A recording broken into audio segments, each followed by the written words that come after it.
এর আগে খেয়ে ভালো লাগছে, তাই আবার আজকে আসলাম খাওয়ার জন্য। ঘরোয়া পরিবেশে অনেক সুন্দর লাগছে, মনোরম পরিবেশ থেকে যাচ্ছি, তখন দেখতেছি একটা পিঠার আয়োজন করতেছে সুন্দর। তো শীত চলে এসেছে আর এই সময় কিন্তু পিঠা খাওয়ার ধুম পড়ে গেছে। পিঠার গন্ধ কিন্তু পুরো বাগাছড়া বাজার মোহমোহ হয়ে গেছে।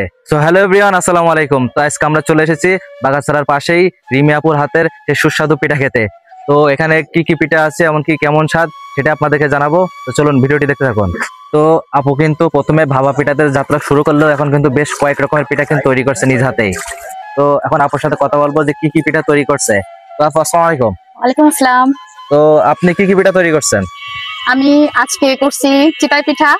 এর সাথে দুই রকমের ভর্তা আছে, একটা হচ্ছে আপনার ধনেপাতা ভর্তা, একটা শুটকি ভর্তা। এর সাথে 5 টাকা পিস, এটা পেয়ে যাবে কাস্টমাররা। তারপর এটা হচ্ছে ভাপা পিঠা, এটা 10 টাকা পিস। এটা হচ্ছে ডিম সুন্দরী, এটা 10 টাকা পিস। আর এটা হচ্ছে ডোনাট পিঠা, এটা 5 টাকা পিস। আর এটা হচ্ছে পাটিসাপটা পিঠা, যেটা 3 ফ্লেভারে আছে, স্ট্রবেরি, অরেঞ্জ, গ্রিন, যেটা 3 ফ্লেভারে পাবেন 20 টাকা করে পিস। তো আপুই কিন্তু একমাত্র প্রথম উদ্যোক্তা নারী হিসাবে, আর সেটা কিন্তু আপু দেখিয়ে দিয়েছেন যে ব্যবসা করতে হলে লক্ষ লক্ষ টাকা প্রয়োজন নাই, কিন্তু মাত্র 1000 টাকা নিয়ে কিন্তু আপু যাত্রা শুরু করেছে। তো তো ফাইনালি আমিও কিন্তু এখন ট্রাই করবো রিমু আপুর হাতের সে পিঠা কেমন হয়েছে। আসলেই মাশাআল্লাহ অনেক সুন্দর হয়েছে, কিন্তু ঘরোয়া পরিবেশে এরকম পিঠা আসলে পাওয়া কিন্তু বেশি একটা পাওয়া যায় না, বাট এই পিঠা অনেক সুন্দর হয়েছে কিন্তু। তো এই মুহূর্তে কিন্তু আমার পাশে একটা ভাইও দেখতে পাচ্ছেন পিঠা খাচ্ছে, তার কাছ থেকে জানবো সে কোথা থেকে এসেছে এবং কেমন লাগতেছে স্বাদ। তো ভাই আসসালামু আলাইকুম। ওয়ালাইকুম আসসালাম। তো আপনি কোথা থেকে এসেছেন? এবার আমি ছাইটাই থাকি, পাশের গ্রামে, ওখান থেকে আসছি আর কি, ফুলবাড়ি গ্রাম আমাদের। তো এর আগে কখনো কি এসেছেন আপুর এখানে পিঠা খেতে? হ্যাঁ, আপুর কিছুদিন আগে আসছিলাম পিঠা খেতে, তো আবার আজকে আসলাম খাওয়ার জন্য। তো এখানকার পিঠা আসলে কেমন লাগে আপনার কাছে? মানে এটা আসলে প্রাকৃতিক একটা টেস্ট, মানে ন্যাচারাল যে টেস্টটা গ্রাম অঞ্চলে পিঠা আসলে বাসায় কিংবা আমাদের এর আগে, এখন তো আসলে এগুলো বিলুপ্তির পথে। তো এর আগে আমরা খাইছি, অনেক সুন্দর মজা, তো সেরকমই স্বাদ, সুন্দর একটা স্বাদ। এর আগে খেয়ে ভালো লাগছে, তাই আবার আজকে আসলাম খাওয়ার জন্য।